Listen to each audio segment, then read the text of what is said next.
آپ اپنے فوت شدہ بے نمازی باپ کے لیے دعائے مغفرت نہیں کر سکتے کیونکہ بے نمازی کافر ہوتا ہے اور کافر کے لیے دعائے مغفرت سورہ توبہ میں منع ہے۔ نبی علیہ السلام فرمایا بندے کے کفر اور اسلام کے درمیان فرق نماز ہے۔ لہٰذا یہ جو آیت ہے نا سورہ توبہ کے اندر کہ کسی مومن کے لیے اور مومنہ کے لیے جائز نہیں ہے، سورہ توبہ کے بالکل اینڈ پہ یہ آیات آتی ہیں کہ وہ اپنے مشرک رشتہ داروں کے لیے دعائے مغفرت کریں بعد اس کے کہ ان پہ یہ بات کھل چکی ہو کہ وہ مشرک تھے۔ اور پھر ساتھ ہی اللہ تعالیٰ نے فرمایا کہ ابراہیم علیہ السلام نے جو اپنے مشرک باپ کے لیے دعا کی تھی تو وہ اس وعدے کے سبب تھی جو انہوں نے گھر سے نکلتے وقت سورہ مریم میں آتا ہے نا کہ میں تیرے لیے دعائے مغفرت کروں گا، اور جب ابراہیم کو پتہ چلا تو ابراہیم علیہ السلام نے ان کے لیے دعا کرنا چھوڑ دی۔ آج سے 10 سال پہلے میں بریلوی سے اہل حدیث کی طرف چلا گیا تو مجھے ایک توحیدی بھائی نے کہا کہ آپ اپنے فوت شدہ بے نمازی باپ کے لیے دعائے مغفرت نہیں کر سکتے کیونکہ بے نمازی کافر ہوتا ہے اور کافر کے لیے دعائے مغفرت سورہ توبہ میں منع ہے۔ توحیدی بھائی میں تو پہلے اس لفظ نو پڑھا ہے، یہ توحیدی بھائی سے مراد یہ نہیں وہ جن کو وہ مواحد سمجھتے ہیں۔ وہ آپ کو پتہ ہے شیعہ کے اندر نا جو لوگ ذرا توحید کی بات کرتے ہیں ان کو وابی شیعہ کہا جاتا ہے، اور یہ وابی کا لفظ ایون کرسچنز میں بھی ہے۔ کرسچنز میں جو یہ کیتھولک ہے نا وہ پروٹیسٹنٹ کو وابی کہتے ہیں کیونکہ وہ بت پرستی کے بت لٹکانے کے خلاف ہیں۔ تو وہ میں نے ایک وہ ویڈیو کے اندر وہ حیدر بھائی کے لیے کہہ دیا کہ ہمارے ایک بھائی ہیں وہ مواحد ہیں اہل تشیع، وہ کہتے ہیں جی منو تو لوگ میسج کر رہے ہیں اسی مشرک ہاں۔ تو میں نے کہا بات یہ کہ جب شیعہ کے ہاں خود اسٹیبلش ہے کہ ایک وابی شیعہ ہوتے ہیں اور دوسرے سادہ شیعہ ہوتے ہیں، ان کو میں نے نام دیا سنی شیعہ، ایک وابی شیعہ ہوتے ہیں ایک سنی شیعہ ہوتے ہیں۔ تو وہ وابی شیعہ ان کو کہتے ہیں جو یا علی مدد کے حوالے سے جو ہے نا اس کے غلط مفہوم کو نہیں لے کے جاتے، صحیح والے مفہوم کو، جس طرح جواد نقوی صاحب نے بھی ایک کلپ چڑھایا کہ یا علی مدد کا مطلب ہے کہ سیدنا علی نے جو علمی خدمات کی ہم ان کے علم سے استفادہ کریں، ٹھیک ہے۔ اس کا یہ مطلب نہیں ہے کہ ان سے وہ خدائی والا رشتہ رکھیں۔ جیسے وہ کہتے ہیں کہ جب انہوں نے بڑی پیاری مثال دی، انہوں نے کہا جب میرے یعنی گھر کی ٹوٹی خراب ہوگی تو میں یا علی مدد نہیں کہوں گا، میں پلمبر کو بلاؤں گا۔ زبردست۔ تو انہوں نے کہا جب آپ، کیونکہ حضرت علی کی یہ فیلڈ نہیں ہے، حضرت علی کی فیلڈ علم ہے، اور علم وہ انہوں نے آگے نہیں سکھانا، وہ اپنا علم نہج البلاغہ کی شکل میں جو ان کے پاس موجود ہے، ہمارے ہاں بھی یعنی جو ان کے اقوال موجود ہیں اس کی شکل میں دے کے گئے ہیں، تو یا علی مدد کا یہ مفہوم ہے۔ تو میں نے کہا جی اگر میں آپ کو کہتا کہ ہمارے ایک بھائی تھے جو وہابی شیعہ تھے تو وہ تو ان کو برا لگنی تھی، تو میں نے تو بڑا لفظ احتیاط والا استعمال کیا، مواحد۔ تو چلیں ایک اور لفظ بھی ہو گیا توحیدی۔ توحیدی بھائی، سر یہ جو توحیدی بھائی نے آپ کو مشورہ دیا ہے نا یہ غلط دیا ہے۔ یہ توحیدی بھائی جو ہے نا یہ بڑے خطرناک ہیں اس حوالے سے، اور یہ اتنے خطرناک ہیں کہ ان کے ماں باپ میں سے اگر کوئی بریلوی یا کوئی دیوبندی ہو تو یہ تو اپنے ماں باپ کے جنازے بھی نہیں پڑھتے، اور کہتے ہیں کہ جی یہ مشرک ہیں اور مشرک۔ سر کلمہ گو مشرک اور کافر مشرک میں فرق ہے۔ کلمہ گو مشرک کی تکفیر نہیں ہو سکتی جب تک کہ کفر بوا اس کے اندر نہ پایا جاتا ہو۔ میرا حالیہ دنوں میں ایک کلپ چڑھا ہے، میں سمجھتا ہوں میری زندگی میں ایک اہم ترین کلپ ہے، میں تکفیر کیوں نہیں کرتا۔ اس میں میں نے کئی ایک دلائل دی ہیں کہ جو بندہ اللہ رسول آخرت کو مانتا ہے، ختم نبوت کو، قرآن کو مانتا ہے، اپنی گمراہیوں کے باوجود آپ کلمہ گو مشرک یا بدعتی یا گمراہ تو اسے کہہ سکتے ہیں، کافر نہیں کہہ سکتے۔ چونکہ کافر نہیں کہہ رہے تو آپ اس کے لیے دعائے مغفرت کریں گے،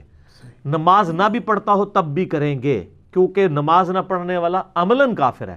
عقیدے میں کافر نہیں ہے۔ وہ صحیح مسلم کی حدیث ہے 246 کہ نبی علیہ السلام فرمایا بندے کے کفر اور اسلام کے درمیان فرق نماز ہے، لیکن یہ جو فرق ہے نماز والا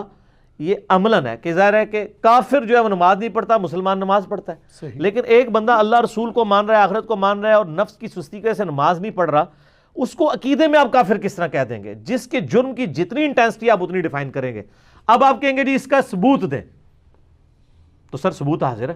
بخاری مسلم دونوں میں حدیث موجود ہے۔ نبی صلی اللہ علیہ وآلہ وسلم نے فرمایا کہ جب اللہ تعالیٰ مجھے شفاعت کا اذن دے گا تو میں جہنم کی طرف جاؤں گا، اور جتنی اللہ میرے لیے تعداد مقرر کرے گا میں ان لوگوں کو جہنم سے نکال کے جنت میں لے آؤں گا، بار بار جاؤں گا، بار بار جاؤں گا، حتیٰ کہ الفاظ ہیں کہ میں اس شخص کو بھی دوزخ سے نکال دوں گا جس نے زندگی میں، جس کے پلے کوئی نیکی نہیں ہوگی سوائے ایک نیکی کے کہ اس نے ایک دفعہ لا الہ الا اللہ کہا ہوگا۔ محمد رسول اللہ اس میں امپلائیڈ ہے، یعنی ظاہر ہے۔ اب جس شخص نے زندگی میں کوئی اچھا کام نہ کیا، اگر اس نے ایک جمعے کی بھی نماز پڑھی ہوتی تو حضور اس کو ذکر کرتے نا جی۔ فرمایا اس میں الفاظ ہیں بخاری مسلم میں کہ سوائے ایک دفعہ صدقے دل سے لا الہ الا اللہ محمد رسول اللہ پڑھنے کے اس نے کوئی نیک کام نہیں کیا ہوگا، تو وہ عملاً اس کا مطلب ہے پکا کافر ہے۔ اگر اس نے نماز، روزہ، حج، زکوٰۃ کی ہوتی تو حضور اس کا بھی ذکر کرتے، اس میں الفاظ ہیں اس کے علاوہ کچھ نہیں کیا ہوگا تو میں اس کو بھی دوزخ سے نکال لوں گا۔ اور سر یہ بھی صحیح حدیث ہے، آپ کو مشکات المصابیح کے اندر بھی حدیث مل جائے گی، ذکر والے چیپٹر کے اندر بالکل صحیح سند کے ساتھ ہے، یہ مختلف کتابوں میں، ابن حبان کے اندر ہے، حاکم کے اندر اور روایتوں میں، کہ نبی صلی اللہ علیہ وآلہ وسلم نے فرمایا کہ اگر زمین و آسمان ایک پلڑے میں رکھ دیے جائیں اور جتنی اللہ کی مخلوقات ہیں، کیٹاگوریکل ہے سر، اس میں الفاظ ہیں کہ جتنی اللہ نے جو کچھ پیدا کیا ہے نا سر، میں جو گناہ کر رہا ہوں وہ تو اس میں پھر آٹے میں نمک ہوں گے نا۔ اللہ تعالیٰ فرما رہے ہیں، اللہ کے نبی علیہ السلام فرما رہے ہیں جتنا کائنات میں اللہ نے مخلوقات پیدا کی ہیں ان تمام کو ایک پلڑے میں رکھ دیا جائے اور دوسرے پلڑے میں ایک پرچی جس پہ لا الہ الا اللہ محمد رسول اللہ لکھا ہو تو وہ پلڑا بھاری ہو جائے گا۔ اسے وہ حدیث سے بتاتا بھی کہتے ہیں نا جی، ہیں جی؟ بتاتا کیا مطلب ہوتا ہے مفتی صاحب؟ بتاقہ کیا مطلب ہے اس کا؟ کاغذ کا ٹکڑا۔ حدیث سے بتاقہ بھی سے کہتے ہیں، یہ مشہور ہے، علماء سے پوچھ کے چلنا چاہیے نا، ٹھیک ہے نا۔ حدیث سے بتاقہ، اس کو کاغذ والی حدیث کہتے ہیں، یہ صحیح سند سے ہے، اس سے شیخ البانی، شیخ زبیر لیزئی اور باقی محدثین یعنی کہتے ہیں کہ یہ حدیث بتاقہ اس چیز کا ثبوت ہے کہ جس نے ایک دفعہ بھی کلمہ پڑھا ہے ایک نہ ایک دن اپنا عذاب بھگت کے، سر لیکن وہ عذاب تو پھر کوئی سوچ بھی نہیں سکتا۔ ہم تو 10 سیکنڈ کے لیے موم بتی کے فلیم کے اوپر ہاتھ نہیں رکھ سکتے، 10 منٹ کے لیے دوزخ کا عذاب۔ بخاری مسلم کی حدیث ہے کہ نبی صلی اللہ علیہ وآلہ وسلم نے فرمایا جہنم کی آگ اس زمین کی جو آگ ہے اس سے 70 گنا زیادہ تیز ہے۔ ادھر کسی کو کہا جائے کہ ایک نماز چھوڑنے پہ، فجر کی نماز چھوڑنے پہ فجر سے زور تک ایک جلتے ہوئے تندور میں الٹا لٹکایا جائے گا، وہ کہے گا جی توبہ، اور آخرت کے لیے کہہ دیتے ہیں وہ جی خیر ہے پھر ہی لگے گا۔ یہ کہانی ہے، یہ بھی جس طرح علماء کہانیاں کراتے ہیں نا اس طرح پبلک نے بھی کہانیاں کرائی ہوئی ہیں، یہ پبلک کی کہانی ہے، کبھی امیجن نہیں کر رہے ہوتے اس کو۔ اچھا یہ چونکہ ہم امیجن کر سکتے ہیں، تندور ہم نے خود دیکھا ہوا ہے اس لیے یہ امیجن ہو جاتا ہے، اس لیے کہتے ہیں نو۔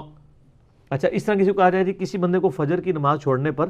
ایک ایسے کمرے میں فجر سے زور تک بند کیا جائے گا جس کا سائز 10 بائی 10 فٹ ہوگا، اس میں 100 کوبرا سانپ، 100 بچھو، 100 اژدہے، جتنے تھی نہ لے لو ہون گے، لیکن کوئی نہیں فجر تو زور تک ہی، بس ایک پھر ایک نہیں، لیکن سر ان سانپوں کو تو ہم مار بھی سکتے ہیں، آخرت میں تو کوئی سانپ کو مارنا بھی چاہے نہیں مار سکتا، وہ مرنا ہی نہیں، وہ اللہ کی طرف عذاب ہے، وہاں تو آپ اپنے آپ کو بھی نہیں قتل کر سکتے۔ اسی لیے قرآن میں آتا ہے نا کہ آج ایک نہیں کئی ایک موتیں مانگو، موت نہیں آئے گی کیونکہ وہ تو مینڈے کی شکل میں ہو چکی ہے، انسان اپنے آپ کو مار کے بھی جان نہیں چھڑا سکتا، تو یہ کہنا آسان ہے۔ لہٰذا یہ جو آیت ہے نا سورہ التوبہ کے اندر کہ کسی مومن کے لیے اور مومنہ کے لیے جائز نہیں ہے، سورہ توبہ کے بالکل اینڈ پہ یہ آیات آتی ہیں کہ وہ اپنے مشرک رشتہ داروں کے لیے دعائے مغفرت کریں بعد اس کے کہ ان پہ یہ بات کھل چکی ہو کہ وہ مشرک تھے، اور پھر ساتھ ہی اللہ تعالیٰ نے فرمایا کہ ابراہیم علیہ السلام نے جو اپنے مشرک باپ کے لیے دعا کی تھی تو وہ اس وعدے کے سبب تھی جو انہوں نے گھر سے نکلتے وقت، سورہ مریم میں آتا ہے نا کہ میں تیرے لیے دعائے مغفرت کروں گا، اور جب ابراہیم کو پتہ چلا تو ابراہیم علیہ السلام نے ان کے لیے دعا کرنا چھوڑ دی، ٹھیک ہے۔ یہ ساری یعنی یہ پوری یہ میں نے آیات کا ترجمہ پڑھا ہے، سورہ توبہ کا آخری رکوع پڑھ لیں، اسی پہ میرا ایمان ابی طالب والا ایک کلپ بھی ریکارڈڈ ہے، لاکھوں لوگوں نے دیکھا ہے، مسئلہ 98 ایمان والدین مصطفیٰ صلی اللہ علیہ وآلہ وسلم اور ایمان ابی طالب کے اوپر، اس میں نے انہی آیات کے کانٹیکسٹ میں ڈیٹیل گفتگو کی تھی۔ لہٰذا جو کلمہ گو ہے میرے بھائی اس کا جنازہ بھی پڑھیں اور اس کے لیے دعائے مغفرت بھی کریں، آپ کی دعاؤں کی ضرورت ہے۔ سنن ابن ماجہ میں حدیث ہے ایک شخص کے یعنی مرنے کے بعد اللہ تعالیٰ اس کو اس کے درجات بلند کرتا ہے، تو وہ بندہ پوچھتا ہے اے اللہ میں نے تو یہ نیکی نہیں کی ہے، میرا درجہ کیوں بلند ہوا ہے؟ تو بتایا جاتا ہے کہ تیرے بیٹے نے تیرے لیے دنیا میں دعا کی ہے، اس کی وجہ سے تمہارے ساتھ یہ معاملہ کیا ہے۔ صحیح مسلم میں حدیث ہے نا کہ مردے کے عمل منقطع ہو جاتے ہیں سوائے 3 اعمال کے، ایک صدقہ جاریہ اور علم کی بات، اور تیسرا نیک اولاد۔ تو نیک اولاد خود صدقہ جاریہ ہے، ماں باپ کو آٹومیٹکلی ثواب ملتا ہے چاہے وہ زندہ ہوں چاہے مر چکے ہوں۔ تو اولاد کا کام ہے کہ اگر باپ اس طرح مرا ہے اس کے لیے زیادہ دعا کریں، اور اب ہمارے ویڈیوز کے بعد تو جن کے ماں باپ جو ہیں شرک پہ بھی مرے ہوئے ہیں نا مسلمانوں، ان کو بھی امید لگ گئی ہے۔ پہلے یہ جو آپ کے توحیدیوں نے کہانیاں کرائی ہوئی تھی نا تو وہ تے گئے جائے، ٹھیک ہے جی، انہوں نے امید لگ گئی ہے کہ یار کلمہ کو مشرک اور کافر مشرک ہی فرق ہے، ٹھیک ہے، ان کی امید ضرور رکھیں لیکن خود یہ کام نہ کریں، سر نہ خود نہیں یہ کام کرنا، ٹھیک ہوگا۔